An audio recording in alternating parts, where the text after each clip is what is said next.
Is "you ain't seen nothing yet" a common or respectable English expression?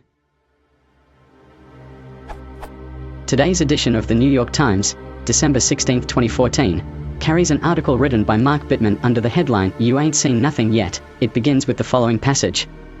What's more depressing, gutting progressive moves in school nutrition or gutting progressive moves in restaurant meal labeling? Neither. What's truly depressing is the crumnibus, the continuing resolution just passed to fund the government, which contains a wide variety of sometimes obscure and often corrupt riders, and signals the start of plundering just about every good piece of legislation you can think of, including school nutrition. I was a bit puzzled by the expression, "you ain't seen nothing yet." Isn't this a double negative, which almost 65 years ago in high school I learned was an affirmative statement? Is "you ain't seen nothing yet" a common English expression to feature as the headline of one of the US's leading newspapers? What's wrong with saying "you've seen nothing yet" or "you haven't seen anything yet"? Can I say to my friend who's never traveled abroad, "You ain't seen nothing yet"?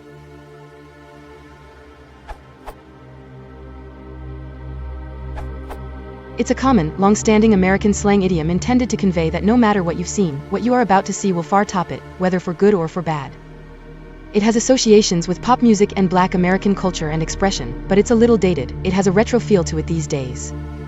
Deliberately ungrammatical constructions are often used in pop music and advertising slogans because they are more memorable, convey a sense of a flavor, and seem more fresh and immediate.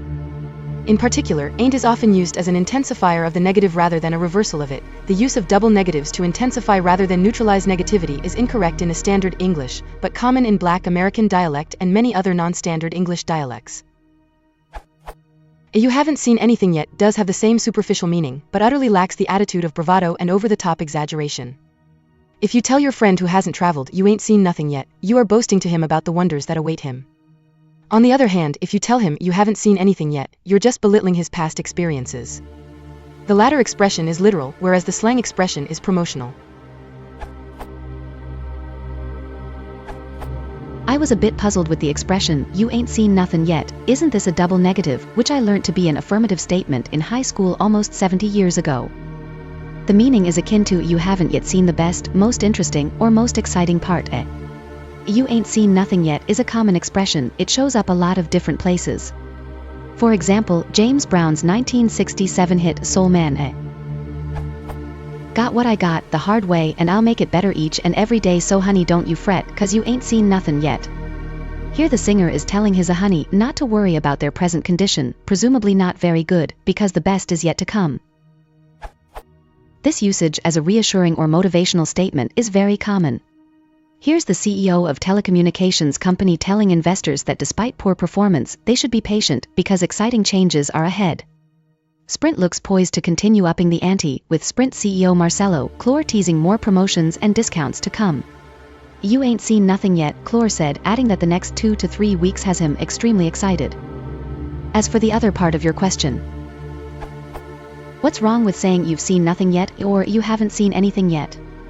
Grammatically speaking, "you haven't seen anything yet" is a better choice. The other alternative you suggested, "you've seen nothing yet," seems a bit condescending. But that's a very dry, robotic way of saying it.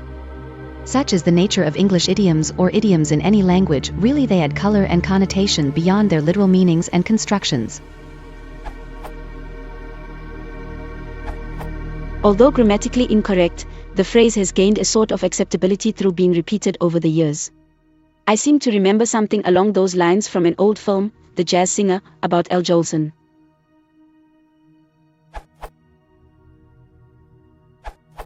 In this context, ain't is used as part of a figure of speech and is acceptable. Ain't is the vernacular form of am not and is considered poor grammar.